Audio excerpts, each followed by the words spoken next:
Today, we believe by signing this political document, we are paving the way for a true democratic transitional period, as pictured by ourselves and by the people, and as what you envisaged at the beginning of April 2019. We thank all the Sudanese people and all the efforts and sacrifices made by our fellow Sudanese.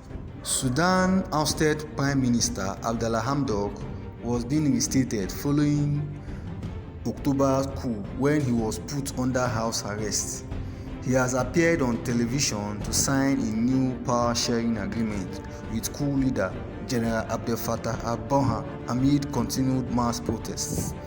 But the civilian coalition that nominated Mr. Hamdok as Prime Minister 2 years ago refused to acknowledge a new deal. The pact has been stuck with a gun to his head, a spokesman told the BBC. The future of the country will be determined by the young people on the ground, Siddiq Abu Fawaz from the Forces for Freedom and Change (FFC) coalition added. Abdalla Hamdok is quoted as saying he had agreed to the deal with Gen Abdel to stop further bloodshed.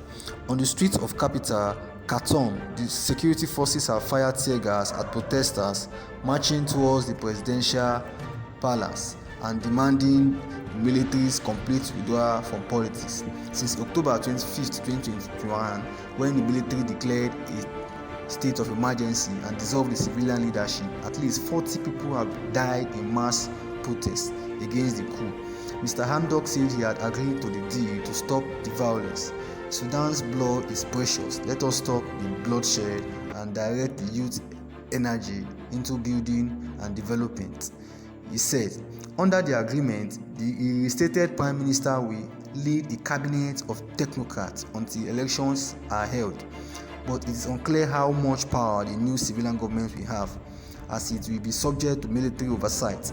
Mr. Hamdok told Al Jazeera that the deal gave him complete freedom to form his government and hold election before July 2023. It also allowed the release of political prisoners. The military has come under intense international and domestic pressure to restore the transition to democracy. The World Bank froze its aid to Sudan, and the African Union (AU) suspended the country's membership to the bloc.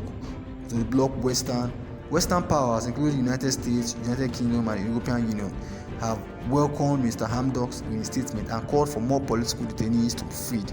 The army entered into fractious power sharing arrangement with FFC in August 2019 after long-time leader Omar al-Bashir was overthrown amid mass protests. As part of that agreement, Gen Abdel has been due to step down as head of state, handing over to a civilian this November.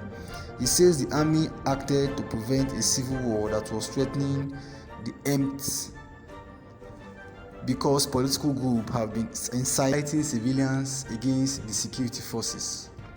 Mediators of the new agreement, which included academics, journalists, and politicians, say the rules governing the transition to democracy will be restored. But questions are being asked about the military's sincerity to do so by experts. The fear is that continued instability in Sudan will further threaten the volatile Horn of Africa. Now, Prime Minister Hamdok is partially in power, but under the oversight of the military. Now, we'll see what happens next. As I sign this document, I am guided by 4 basic principles. 1, we must put an end to bloodshed. I know our people are capable of sacrificing. However, each drop of blood is precious. Let's put an end to the bloodbath and let's spare each and every drop of blood.